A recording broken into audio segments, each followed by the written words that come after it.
we have two vectors of innovation. We have the vector of innovation of splitting compute to where it can be practically encapsulated across many machines that have no knowledge of the other machine doing work. The other direction of innovation is we just need to see several orders of magnitude increase in GPU memory, bandwidth, sheer the number of cores in a GPU. We would need to see several orders of magnitude increase while maintaining the same cost parity that we see today. We can also assume that this future probably is coming. If history repeats itself and or rhymes a little bit, we can assume that there will still be a lot of innovation just in the GPU chip space. But if you take that innovation, you pair it with some other innovation, being able to maybe split compute across GPUs a little more effectively rather than to have to link these GPUs together in a warehouse, it does kind of paint an exciting picture of where this might be able to go from a decentralized standpoint. Hello everyone, welcome to another episode of our Quai podcast. And in this podcast, we have Riley from the Quai team. Riley, would you like to briefly say what you do?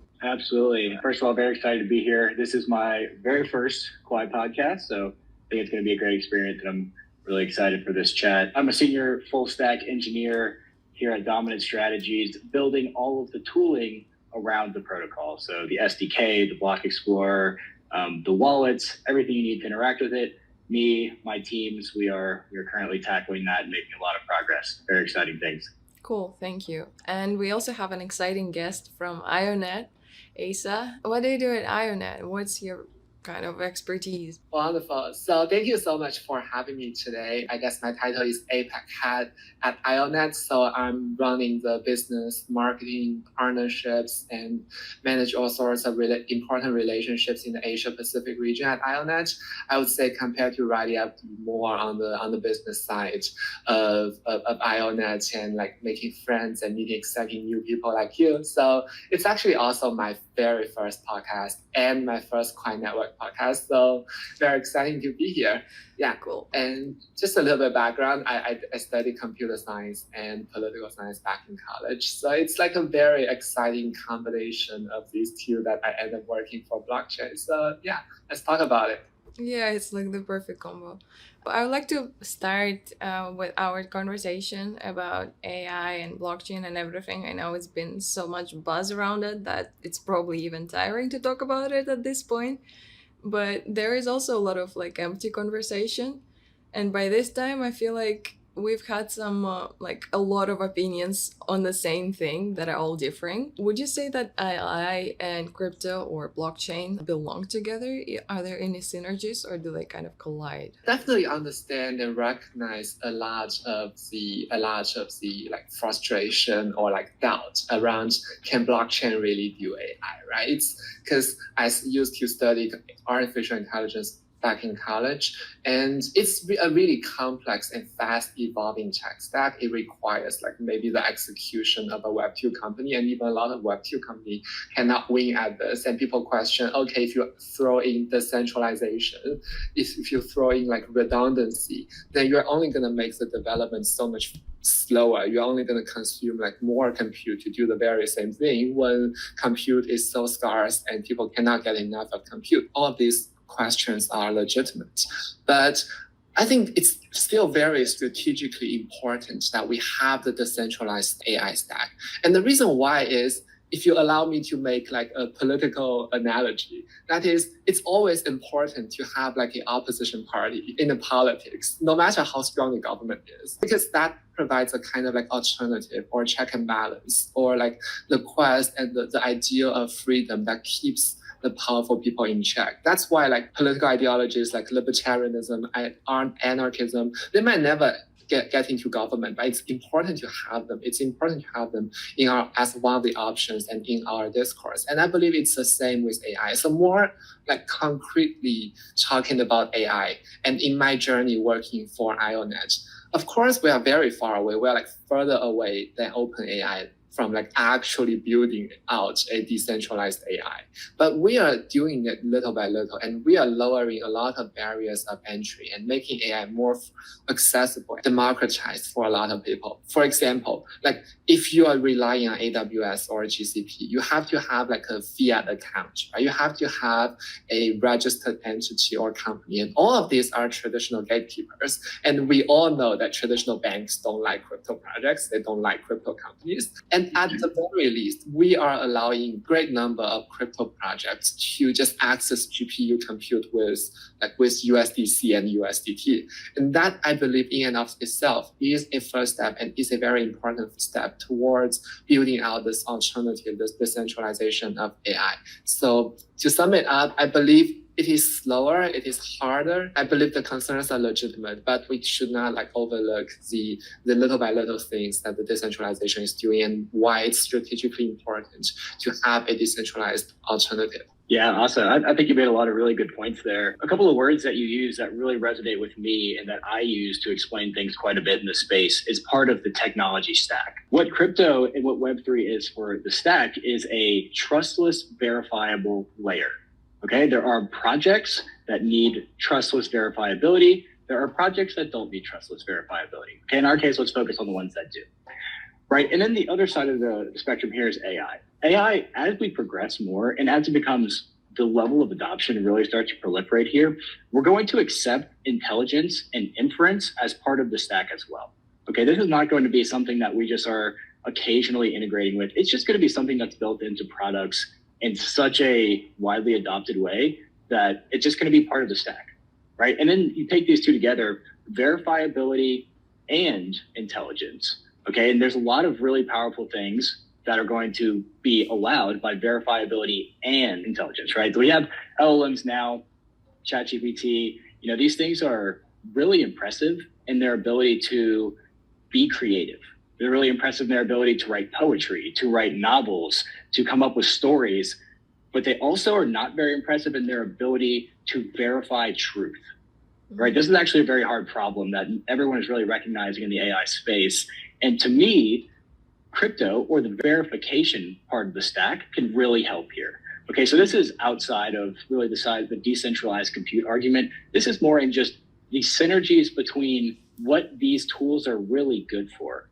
Okay, and so basically the ability to use or leverage the trustless, verifiable nature of the blockchain to aggregate some sort of common truth that AI can use or reference as a baseline truth is, I think, something that we're going to start to see here pretty soon in the future. But the other part of it, the deep end side of it, right? Like the actual infrastructure, providing the infrastructure to democratize AI, right? We're in a world right now where the big eat the world, right? You really can't compete with people like Microsoft because of the sheer amount of resources they have. It's not even feasible to be able to, from nowhere, be able to train models and use models at the level that Microsoft is able to because of their economies of scale. It's really tough. However, these decentralized compute providers, people like IONET, are actually allowing access to these resources at a rate that's maybe wasn't possible before. So I think there's a lot of promise around democratizing the ability to have a decentralized compute for AI, but also really the synergies that play between the two from a software standpoint, not just from a hardware standpoint. I think it's also really important to recognize. Yeah, that's a perspective I never thought of. And that sounds really cool, right? Like the kind of decentralized consensus, right? Like what is truth when so much generative AI is being thrown around, and how do we process information? Like analogical to the consensus algorithm we have, right? Like we need to find truth in a fault tolerant world, right? In a world where there are 70% truth and 30% fake information. How do we find a decentralized knowledge or software consensus? Yeah, that's something I definitely would want to read more after our podcast. And I'd say you might be a little bit generous there on the percentage of truth information out there. It seems to, on an exponential basis, be increasing in favor of untruth. Yeah, the AI hallucinations are for sure a big deal. I heard, I'm not too deep into the sphere, but I heard about them too many times already. But all these use cases using blockchain and crypto infrastructure to verify what AI models produce, and then using crypto in the other way to provide decentralized compute for AI. Are there any other use cases of how we can either use AI in crypto or how we can use crypto in AI? For example, I thought of this use case. I don't know if anybody is implementing it, but it's more related to proof of work. What if you could have pool operators, and to make sure that the efficiency is on top and you spread the resources efficiently, you maybe come to expect some certain patterns or trends in how everybody comes up or uses energy in different parts of the world. So you could maybe use AI to better manage the pools for mining or something like that. I think that's absolutely possible. I mean, maybe outside of the scope of how everyone is viewing AI, in this boom where everyone thinks AI equals LLM, right? AI has been around for a long time and is much, much more broad a field than just large language models. And so, Veronica, I think what you're getting at here is absolutely, I think you could deploy these different AI models that are supposed to recognize patterns in energy grids or to recognize patterns in high transaction periods. Things like that, I think, are absolutely, if not being done, I think we're going to see on the horizon very soon. It's basically an optimization problem. And as we know, these AI models are able to ingest so many variables that they're very good at optimization problems, especially non-obvious ones. I guess there are like just thousands of use cases where AI could be taking a lot of data historically or current and then output optimization. This one thing I really want to check with you, right? Because I heard a wonderful story about how decentralized computing could help AI, but I don't know if it's technically true or not. And I think that's a great opportunity to kind of bring it up and we can have a chat about it. It's actually coming from Multicoin, one of the IO's major investor. And I heard him talk about this great idea in the conference where he said, well, a lot of people question whether decentralized compute could be used in training and inferencing models, right? And because typically you want all of the GPUs and nodes co-located in one data center and with infinity band in between, and they have to talk to each other super fast, neuron cells have to talk to each other at the speed of light and stuff. Is decentralization really technically relevant or possible? What he said in response to that question is, well, it's true maybe as of now that all of the AI models, training algorithms or inferencing algorithms, actually the inferencing algorithms take up more compute than training. But the inferencing algorithms, they rely on the technical assumption that all of these GPUs run on integrated data centers.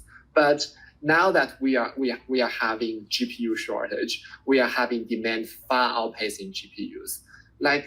The design assumption should change, right? The next generation of algorithms, the next generation of smaller models or edge models or all sorts of more nuanced AI use cases, they will be designed without the very luxury assumption that every GPU should be co-located with the ultra fast link between each other.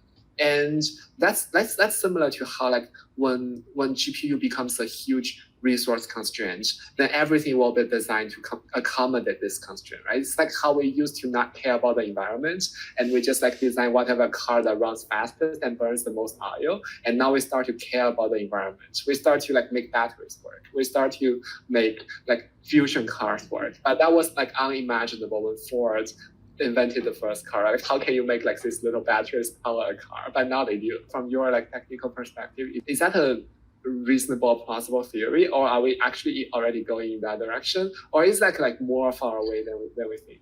First of all, it is a very good question, and I think you made a really good analogy to the cars we have today versus the cars that were first invented by Mercedes or Ford, right, 100 years ago. And I think if you were to ask them back then if they would not only see cars in the current state, but cars are computers. There are several hundred autonomous computers operating on board a standard entry-level Mercedes right now. I don't think anyone could have imagined such a technological advancement back then, right? So the question we're getting at now is, you made a good point. The current design of the models force you to have infinity link, which is, for viewers who don't know what infinity link is, it is essentially a way to link GPUs together in a data center that allow them to act as if they are on a shared memory source, right? They are able to, with the lowest amount of latency currently possible, communicate with each other to act as a single GPU cluster, right? Despite them maybe being spread out through this entire data center, actually being housed in many different server racks. Okay, so what you said is because the inference process actually has to load in all these parameters into memory. Okay, so we're talking trillions of parameters in the case of these frontier models, which can take hundreds of thousands of gigabytes in memory, right? These are really huge machines we're having to imagine, and that's why they take many machines and chain them together as if they're one, because it's not very feasible to make them one machine. So I think that we probably will have to see advancements in the way that, at the very least, inference works. Okay, so let's take Quai Network, for example. There are very obviously bottlenecks that exist whenever you create a single monolithic blockchain. Okay, there's only a certain level of parallelism. There's only a certain level of bandwidth that each of your nodes are able to accept as ingress, right? There are very real constraints when you're looking at the throughput of a single blockchain. Okay, so then you say, what do? Well, you break it up into smaller chains and you measure the throughput in parallel across all of those chains, right? You sum the throughput of each chain to say, well, if each chain can do 100 transactions per second and there are 10 chains, you can effectively do 1,000 transactions per second, right? So it's interesting for me to imagine how this idea of sharding might be able to be applied to inference algorithms, right? Imagine if you actually didn't have to do all of the inference work on a single computer, but you could break inference across many sections of compute, right? Obviously, I am not an AI engineer. I don't even know what that might look like. But it's interesting to have the thought experiment regardless of, you're right. I mean, as it exists, we have two vectors of innovation. We have the vector of innovation of splitting compute to where it can be practically encapsulated across many machines that have no knowledge of the other machines doing work. That would be sharding. The other direction of innovation is we obviously would just need to see several orders of magnitude increase in GPU memory, GPU bandwidth, and GPU just sheer the number of cores in a GPU, right? We would need to see several orders of magnitude increase while maintaining the same cost parity that we see today, right? So we can also assume that this future probably is coming. If history repeats itself and or rhymes a little bit, we can assume that there will still be a lot of innovation just on the GPU chip space.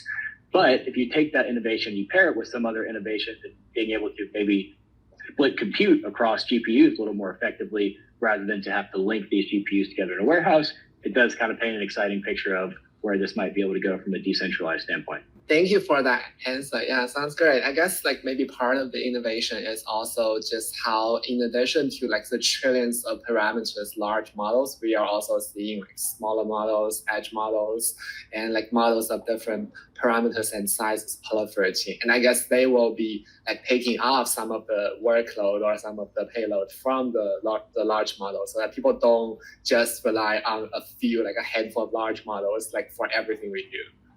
That is also an incredible point. I think, you really hit the nail on the head when you said, we don't need to ask a frontier model what sound a dog makes. There's no need to load trillions of parameters into memory to answer that question, because like you mentioned, there are much smaller models. There are edge models available to us that can answer that question with the same effectiveness that a huge model, orders of magnitude larger model could answer, right? So yeah, that's a good point as well. Thank you. But all this innovation into both AI and crypto and GPUs, it takes a lot of resources, and it's especially energy intensive.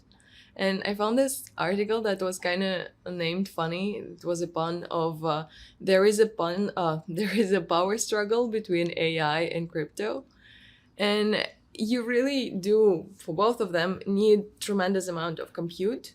And do you think it's actually a problem that they might collide in this regard? That, for example, government might crack down on crypto energy usage in favor of AI, or it just says we're going green, you shut up both, we are starting and something new and going fully eco-friendly. Also, do you want me to take a crack at this one first? Yeah, I mean, just from personal experience, I a few years back, I bought NVIDIA exactly on this thesis, because back then what is it called? Metaverse, right? Metaverse was still very fashionable. Now it no longer is. But back then, Metaverse was in fashion, and then there was crypto and Bitcoin mining, and then there is NVIDIA. So sorry, not NVIDIA, but AI. Yeah, it's the three forces driving NVIDIA. Yeah, so that's the bull thesis for NVIDIA I had back then. Well, I I mean, I don't really have like a terrific answer to that question. I guess it all comes down to like a market competition, because like basically Nvidia's chips are now scooped up by TSMC, like the Taiwanese manufacturing of all the best semiconductors in the world. It's scooped up by Bitmain, Nvidia, and Apple, basically the three of them. Like maybe some a little bit of it goes to Qualcomm. Yeah, and I guess that's like another problem I don't really have a good solution to, because it's not just the money, right? Like crypto bros have a lot of money. It's like also about the relationship. Like TSMC will value their like 30-year relationship with Apple or like 30-year relationship with Nvidia. They will always prioritize the orders from Apple and Nvidia than like some random order like we want to put in and have them like try it out for us. Yeah, I would say that kind of challenge is happening. I'm seeing like seeds of that challenge. For example, like AMD's, some of the computing chips that has factory capabilities outside of TSMC, they are trying to challenge the dominance of NVIDIA, or like do antitrust and anti-monopoly with NVIDIA, or potentially what IONET or like all the GPU DP network want to do is to create an interface where not just NVIDIA GPUs can plug in, but also we can plug in like the AMD GPUs. We can even plug in like some of the other GPUs coming from like out of Apple Macs or anything, so that this sort of decentralization will help maintain the market equilibrium. Like we are not over reliant and we are not just like chasing after one huge beast that's called either NVIDIA or TSMC. Yeah, but none of these solutions are really crypto. I would say like the role of crypto is just make these coordinations or like decentralized coordinations easier. It's more easier for people to put money or put resources together in a decentralized protocol rather than like a company that belongs to a specific country or a specific person. Or it makes it easier for people to coordinate resources and to just like buy the token or like buy the machines to support this protocol. I would say crypto is like important in that regard to this very general question, the challenging the incumbents, challenging the monopolies. Yeah, I would say that's my take. I really wish we have gone further in challenging these than we are, but I think we're off to a good start. Yeah, I totally agree with that. I think, Veronica, what your question boils down to is really just a supply and demand question, right? Right now we have a higher demand for graphics cards than we have ever seen in history. And it's not like we have a less supply. The supply is increasing as well, just not at the same rate as demand, right? And so I think if we look at instances of this happening historically, we tend to see those kind of reach equilibrium at some point. In our case, if we can assume AI continues to grow, and if we can assume that proof of work blockchains, specifically ones that force you to mine using graphics cards, we assume that there is a resurgence of those because, as we know, many have kind of pivoted to proof of stake, or ones that were proof of work do not really force you to use a graphics card. So you end up having these ASICs miners that kind of have their own markets pop up outside of it. So let's say in this example that we can expect a steady supply, a steady linear increase in supply, where we see kind of this exponential increase in demand. To me, what's most likely going to happen is there's going to be a really, really big arbitrage opportunity, right? You're going to see companies forming. You're going to see incumbents investing in making their own fabs, maybe not their own fabs. I know TSMC is kind of, on their own pedestal over there, but I am positive that there will be competitors to TSMC in the next decade. It's almost like it's becoming a national security concern for many countries, right? Where we kind of all looked up one day and we said, well, there's only one supplier of chips almost in the entire world. It's TSMC. Right? Not only are they a national treasure for Taiwan, they are a global treasure for any developed country who wants access to GPUs, right? And with this in mind, it's not like you can just overnight copy TSMC, but that doesn't mean you can't spend a decade and a couple of $1 trillion trying to do it, because I bet in that case you can, right? And so in the short term, it's possible that we see some sort of regulation in the very extreme case that says, okay, we need to have some sort of minimum allocation of GPUs to AI, or we need to have some sort of minimum amount of GPUs to mining, which seems unlikely, but we'll just paint the picture here. But again, there's many more use cases for GPUs. So it's really hard to, when you open up this free market, the supply and demand market that says, okay, do you want to do gaming? Do you want to do real world simulation? Do you want to do AI inference? Do you want to do AI training? Do you want to do blockchain mining? Well, all these things are really different and very fragmented markets in a lot of cases. So it's hard to just, as a official government entity, kind of impose some sort of regulation on those. For that reason, I think it's most likely not going to happen. I think what's more likely to happen is whatever is the most profitable use of the GPU will most likely take precedence in the short term as it's a sustainable path forward, right? In the case of, maybe say, we'll just give this an example, real world simulation, right? NVIDIA has this entire thesis, or had this entire thesis. I think Asa kind of mentioned it earlier about the metaverse. I think they called it maybe Omniverse or something like that. But it's basically a full physics engine for simulating real world environments and doing things like aerodynamic testing and things that actually are beneficial for many companies, deep tech research companies that are building difficult hardware that interact in the real world, right? Is that going to be extremely profitable? Maybe, maybe not. Is AI maybe more profitable at the moment? Probably. And so for that reason, it seems like maybe AI might capture more of the chip share in the short term. But in the long term, I think that there's so much of an arbitrage opportunity that we're going to start to see competitors to NVIDIA, whether it be through new startups or whether that be through, actual government organizations that are sponsoring fabs, or we'll see incumbents like Apple, Microsoft, everyone in the like kind of really getting into the market in a big way. Yeah, great. I want to add a little bit on that because that highlights the crypto's unique angle of attack. Because as you said, Brady, the GPU industry, the GPU supply and demand, there's market conditions, there's market dynamics, but there's also politics matter in the middle. And that really makes a lot of things more complicated than they really should be. So, but I guess the beauty of crypto is it's anarchic, right? It doesn't belong to your country. You cannot say this GPU network is American or Taiwanese or Chinese or what. That kind of provides this credible neutrality or this statelessness that makes it maybe just in every case marginally easier to provide to the decentralized network or to work with a decentralized network compared to outright working with say the Chinese or the Russian or whatever nation state government.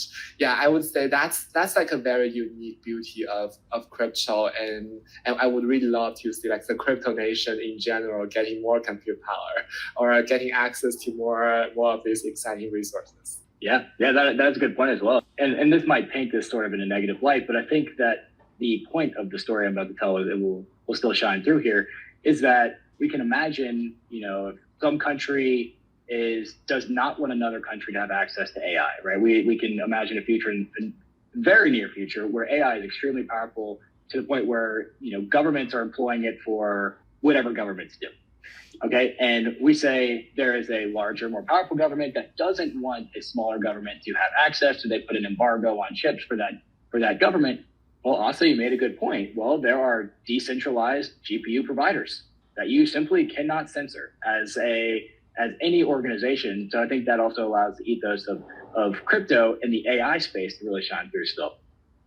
Yeah, for sure. I also see and seen this a few times about the use of crypto, not only in this regard, but also that AI agents, that's the future of Web5 economy, are going to be relying on crypto because of this state neutrality and this ease of access, no matter who you are. Do you think that is a sensible proposition that AI agents will use some form of decentralized money, or is just gimmicks of people too much into crypto? I think there is a very true statement you can make without speculating. That is, AI agents will use digital money, and it'll probably use digital money in a way that makes them most interoperable with other agents and services.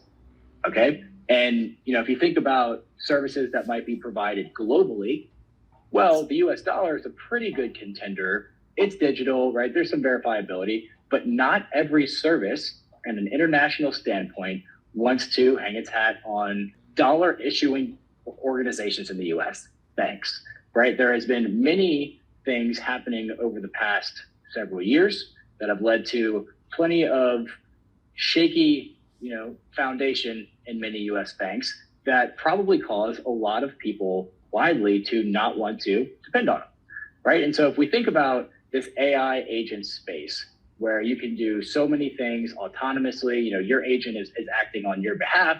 Well, I don't really know who's on the other side all the time. And the same is true for the other side. They don't really know who's on the other side of them, right? And so it makes the most sense to me to pick a neutral sort of exchange, a neutral medium of exchange.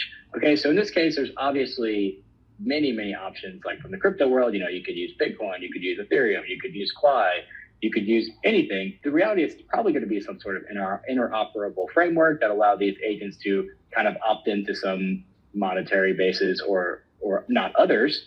But I think it's absolutely a possible world that we live in. I mean, we live in the world where we can have things happen for us without us doing them explicitly every time. Let's think about a subscription. Okay, I can pay for something on a monthly basis, but that's more binary. That's me agreeing to do something on a regular cadence, and I can either switch it on or I can switch it off. It's not very interactive, right? There is a problem with AI, which is keeping the human in the loop, right? You don't want it to do too much without your knowledge, but sometimes you want it to do just enough, right? Because you trust it in some ways to do simple tasks for you.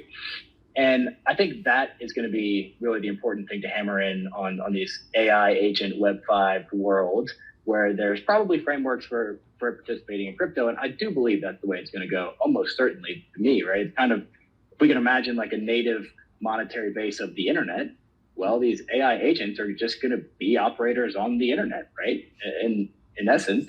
So it makes sense that they would probably choose one of those options. Yeah, terrific. There are actually, I think, Veronica, you asked two separate questions. The first one is about our tendency to adopt AI agents and for decentralized neutrality. And the second is about the utilization of digital money, right? I want to respond to both of the points. But for the digital money, I believe the important metrics is essentially the digital GDP. What kind of services and resources you can not just spend with the digital money, but actually buy with the digital money. Because the more services you can buy with digital money, the more likely you're going to hold on to it, instead of converting it to fiat dollar every time you got hold of any digital money, right? So we believe we are all building towards that future, right? We are allowing people to use digital money to buy compute, to buy digital agent services. And as there are more digital agent services, people are more likely to be using them on a daily basis. And that becomes,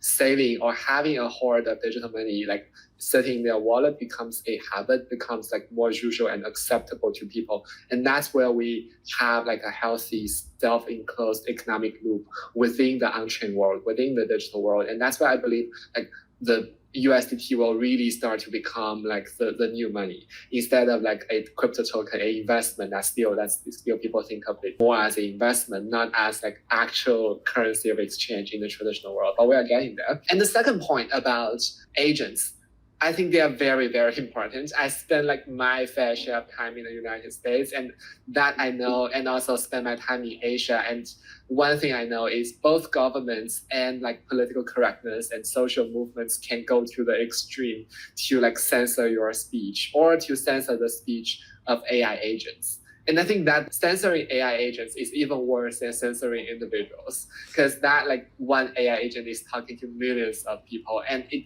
controls what information you get, right? If the agents are playing favors for one of thought over another, that means millions of people are influenced by them, and that poses huge threats to innovation, to freedom of speech, freedom of ideas, and to just generally the politics, our politics in general. So I believe it's just very important to have AI agents that's powered not by traditional rails. That if the government hates you, they cannot cut off your payment rail and just make you stop, right? If some social movements or some big money group, some tech company that's pressured by some social groups that that they are not going to cut you off. They cannot stop you from continue to work, or they cannot influence your thinking.